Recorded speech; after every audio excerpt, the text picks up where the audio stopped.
Hey guys, welcome back to an interesting video on Wild Rift. So today we're back with a Samira supplementary guide, and today we're going to be taking a look at Shield Bow Samira. Now yesterday we've just taken a look at Shield Bow on Jinx, right? But Shield Bow and Samira is a completely different beast, right? Because Samira is a champion that makes very good use of Shield Bow by dashing in and, proccing her Shield Bow very often, right? So let's take a look at the top players, right? So you can see currently the top players are all going for Bloodthirster. And what I noticed from playing Samira kind of over the years is that basically the top players always flip-flop between going for Bloodthirster and going for Shield Bow, right? Because really it's back to the same argument of Bloodthirster versus Shield Bow that we always talk about, which we'll talk a little bit more about in the gameplay, because I think the argument on Samira is a little bit different compared to other champions, considering Samira actually procs Shield Bow a lot and very easily compared to other champions. But as I said, we'll talk a little bit more about that when we reach the gameplay. So first off, you're going to go for the Gluttonous Grease for the early AD and the Omnivamp. And then you're going to go for first item Collector, right? So Collector gives you a decent amount of AD. Of course, you get Armor Pen and Crit, right? So Armor Pen, of course, very useful in the early game for Samira to get kills and Snowball. And the Death and Taxes passive, very useful for the Execute because Samira does a lot of small instances of damage on her ulti, any of which could hit someone to below 5% and prompt the Collector.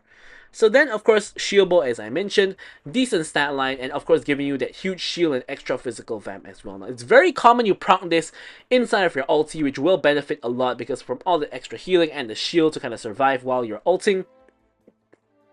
And then the two standard crit items of IE for the increased crit damage as well as the bonus AD, and then you have more reminder from the Armor Pen and the Grievous Wounds. And for last item, it's pretty flexible, but kind of depends on what you're facing. Into a like tanky-ish team, I think Black Cleaver is really good because you can proc the Armor Shred very easily with Samira. Of course, something like a Maw is really good against a team that has a lot of AP. Something like a Amaranth Twin Guard can work as well, especially if you're not going in snapping instantly. Like if you can stack up the Twin Guard a little bit before you jump in with the ulti, it's going to be very, very good. So a lot of real options for your last item here. For the runes, it's always going to be Conqueror because Conqueror, of course, stacks up when you hit your S rank on your passive, which then you're going to go in with a full stack Conqueror and blast everyone to high heaven. And then for the rest of the runes, a little bit different from our normal loadout. So you're actually going to go for Triumph here, because from my personal testing, Brutal is really not that helpful on Samira because you don't actually auto that much. Gathering Storm is kind of trash on AD champions, so the best option you have left is actually going to be Triumph. And Triumph also, of course, helps you because Samira is a reset-based champion, and when you get your resets, of course, you get the Triumph healing, and you can dash onto another enemy and try to get another kill. So Giant Slayer is still generally the best here, just to deal with the tanks. However, if you're against a very non-tanky team, Coup de Grace could come in very handy as well, just to get the executes on the enemies, and then move on to getting resets, right? And then Bloodline here, of course, for the extra healing. Of course, you don't need Alacrity because Samira is not really an auto-attack focused champion. And lastly, we have the Return of Sudden Impact, right? After the new buff to Sudden Impact, where you get bonus damage on higher levels, Samira now does a decent amount of damage with Sudden Impact. Not as much as the old one where it gave you penetration, however, it is now decent enough to actually take as a rune once again. So for the spells, you're going to go for Flash. Most of the time you're going to go for Cleanse because despite the fact that you want to play Samira into a low CC team, there's generally always some CC on the enemy team, so you generally do want Cleanse. Now if you don't need Cleanse, of course going for a Barrier or an Exhaust is going to be the way to go. Alright, but with all that said, now let's move on to talking about the gameplay. So here we have the gameplay, so let's get this one out of the way first, right? With Samira, you always want to play Samira with an engaged support, never ever with a enchanter, right? Now I have seen like Yuumi Samira kind of working. I think it's a little bit wonky. I have seen it kind of working before, but you definitely don't want to be playing Samira with champions like Lulu, Milio, I guess maybe Janna or Nami could work because they do have a little bit of CC. However, in general, you always want to play with an engager like what you have here, like a Blitzcrank, Leona, Nautilus, Alistar, all these kind of engaged champions, because obviously you need them to CC your opponents, proc your passive, and then allow you to dash to them and start your combo. Right. Also, you generally want to play Samira into low CC teams, right? So, here you can see Blitzcrank lands a hook, and we can follow up a little bit just with a Q. What I mean by low CC teams is, especially the most important thing to take note of is point and click CC, right? So ideally the enemy team either should have no point and click CC or at most one form of point and click CC that's easy to hit. Right now in this case, On the enemy team, we do have a Vi. Now, I will say I picked Samira before Vi because my team is blue side and the enemy team is red side. So the enemy team last picked Vi. So before that, I could only see like Aatrox, Veigar, Seraphine, and Lucian. So you might be thinking, hang on a minute, like Aatrox, Veigar, and Seraphine all have CC. So why are you picking Samira? Well, basically, what I mean by this is, as I said, number one, point and click CC, you want to have one at most. So point and click CC are things like Pantheon W, the stun, or Vayne Condemn, where she pushes you into a wall. Those kind of CC doesn't need to be targeted. You just need to choose the champion and it's guaranteed to hit, right? So whereas for other CC spells, you do have to actually aim it. So for example here, like Nautilus Hook, Blitzcrank Hook, you have to aim it, right? And the fight is breaking out here where Nautilus hooks in. I'm going in and trying to blast whoever I can. Vi ends up dying. However, I take a lot of damage and Lucian eventually dashes in to kill me. However, my team is going to be able to trade the kill onto Lucian. Nautilus flashes the wall, goes for the Seraphine as well, cutting off her escape, slowing her down, trying to kill her, but eventually she does get to the fruit, so he doesn't manage to complete the kill. But overall, it's still a positive trade for my team, with only myself dying and my team picking up 2 kills, Nautilus in particular, right? So Aatrox does have CC on his Q, right, and even his W, I guess, but how easy is it for Aatrox to land a Q knockup on me while I'm in my ulti? It's really not that easy, right? So it's almost, I wouldn't say it's negligible, but it's almost that it doesn't really matter all that much, right? Because it's really hard to hit, right? Then you take a look at Veigar, right? Yes, Veigar's cage is a really huge form of CC, but it doesn't really interrupt your combo unless you dash into it. Even if you're trapped in the cage and you are able to stack up to your ulti, you can stand in the cage and ult, and you're still going to do roughly the same effect as what you had. Or you can just play around the cage and only go in when the cage is down, which is a lot more ideal. Right, so probably out of everyone, of course, Vi is the biggest threat. She has a point and click ultimate, and her Q is not that hard to miss. But as I said, I picked Samira before I could see Vi, so it's kind of unavoidable. So then you look at Seraphine. Seraphine is probably the biggest threat in terms of CC aside from Vi, because she does have an ult that's relatively large, as well as the double cast of her E, which can also disrupt your ultimate. However, the thing with these two spells is that you have to actually aim it, right? So Seraphine has to actually aim the ult as well as the E to hit you, to interrupt you, and that is not always the easiest thing. I mean, granted, it's not that difficult to do, but it's not that easy to do either. So overall, what I'm saying is that it might seem that there's a lot of CC, but some of the CC is kind of irrelevant, right? Especially when you take a look at Aatrox, right? Aatrox's CC is not very relevant in terms of disrupting Samira Ultimate. So which is why I still think this is a decent, really decent game for Samira. I'm not going to say it's a great game or even a good game for Samira, but it's a decent, game for Samira. Samira also does well against a squishy team, and the bot side is generally squishy. Vi and Aatrox are not squishy champions whatsoever, but they're not the tankiest champions as well. They're not like a Dr. Mundo, or something like that. Right, Nautilus here is bush camping here. Honestly, kind of baits us. Blitzcrank flashes in for the engage. Nautilus waits one eternity before he finally goes in, and then by which time he has basically done almost nothing. Right now he goes in, and when I go in with the ulti, he stops tanking the tower and basically kills me. Right, like I guess he probably would have died himself if he tanked the tower, but yeah, I was pretty tilted at this one. Right, he takes like 2 whole seconds to respond when we go in. And then he basically contributes nothing to the Seraphine kill, and then he comes in for the Lucian kill and essentially indirectly gets me killed. I mean, yes, that's also my fault, right? Because technically I didn't even need to follow in with the Nautilus out hitting, I guess, or I didn't have to risk my life there, but it ends up in a situation where I do die. So now I'm 0, 2, and 4. Now good news here is that I got 4 assists. The bad news here is that I'm 0 and 2, and Lucian is 2 and 2. So Lucian does have a 500 gold lead against me at the moment. Now, Dragon is now spawning. Looks like a fight is going to break out around Dragon. Rise and Nautilus are both rotating over.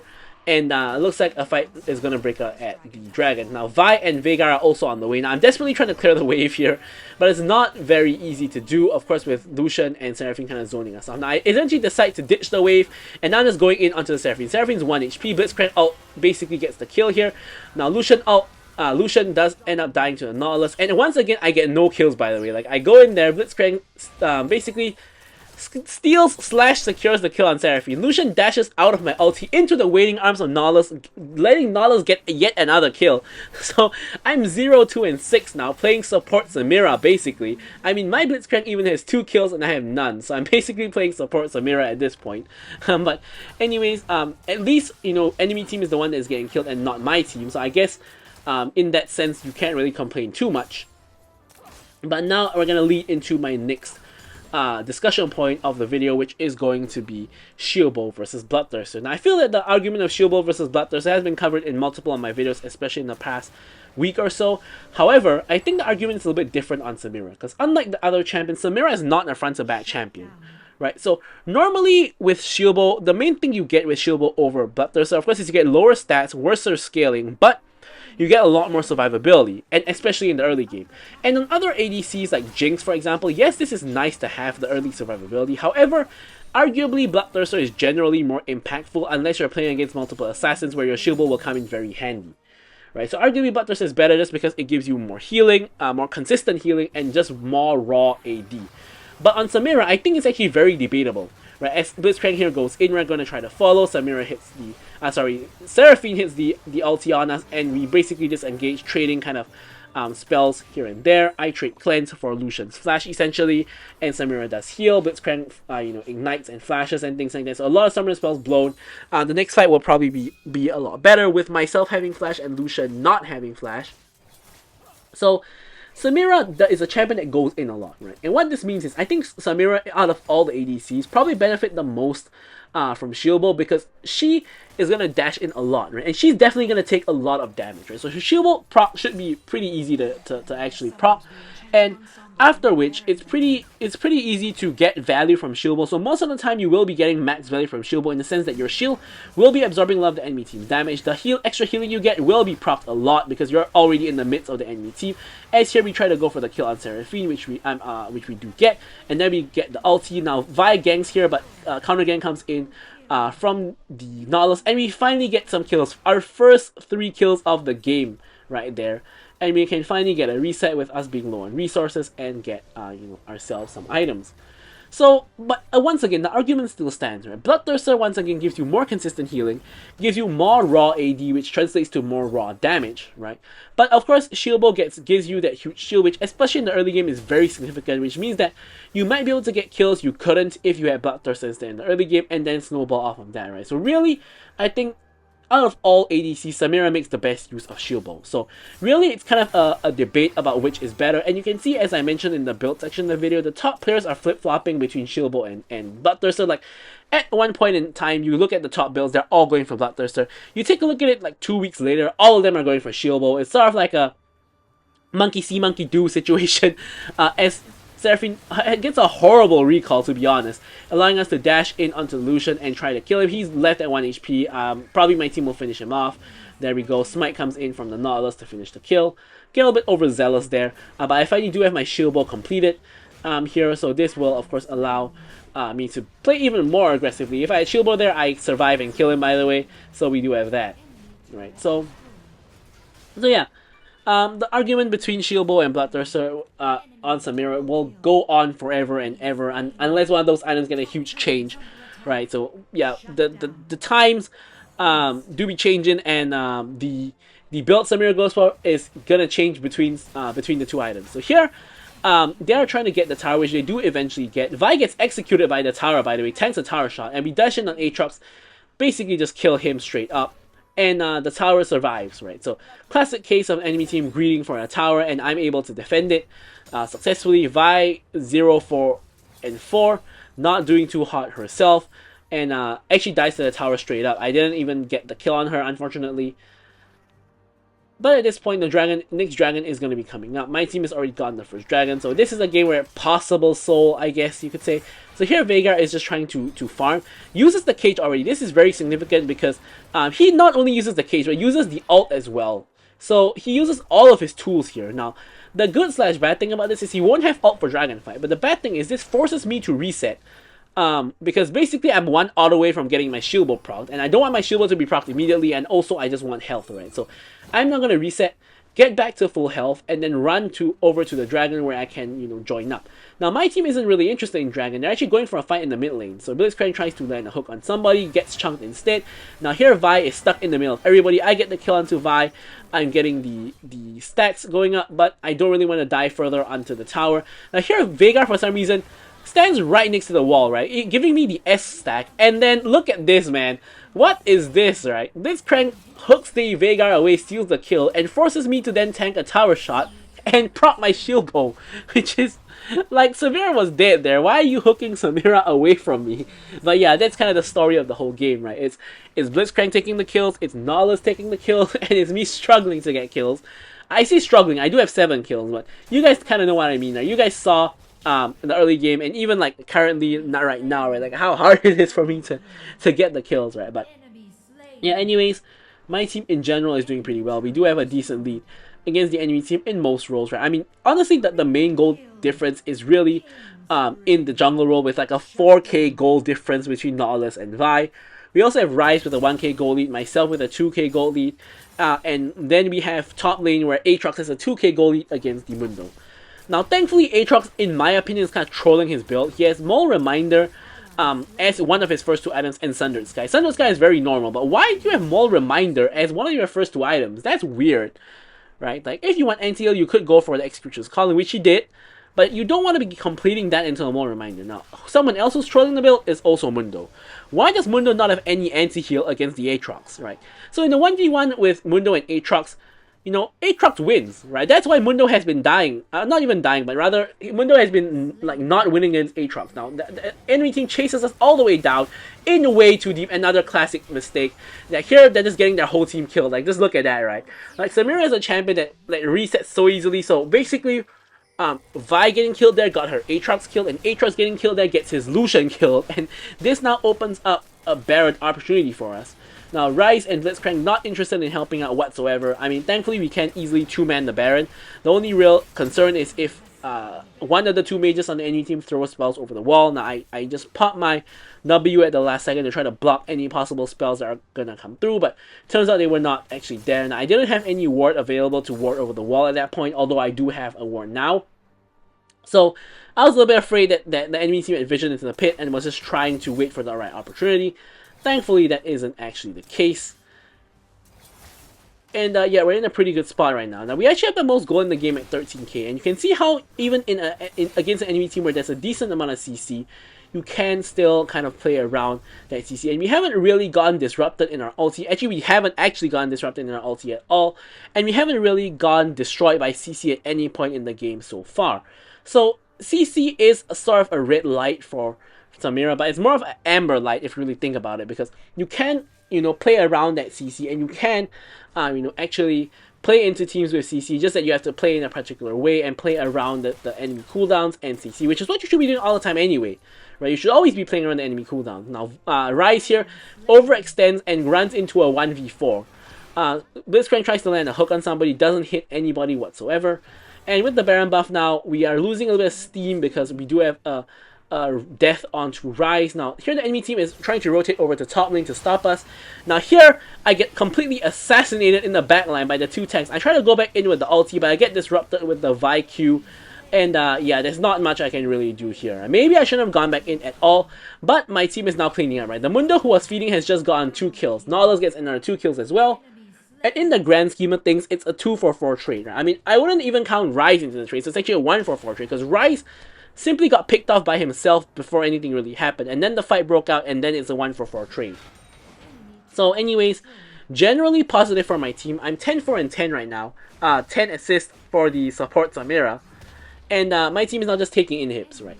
So at this point, with the Baron buff, with everybody other than Seraphine dead, we end up getting triple inhib. I think Seraphine might be, she's not AFK, but I was like, where is Seraphine, right? So we end up getting triple inhib, and the enemy team is basically screwed at this point, right? You have no inhibs, you have so much pressure from all the minion waves going into your base.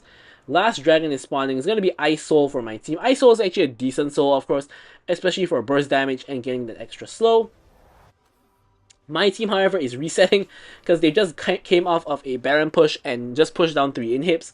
So they will take a little bit of time to reset. In the meanwhile, while waiting for them, instead of starting the dragon, I mean, the dragon's not even spawned yet, but I'm just going to farm the jungle because there's nothing else better to really do. Obviously, I don't want to overextend myself and get caught out for no good reason. So instead, you know, yeah, we basically just one-shot the dragon at this point. We get the Ice Soul. And here, Baron's 30 seconds away. So probably the easiest thing to do, get Baron, end the game. But Aatrox here gets caught.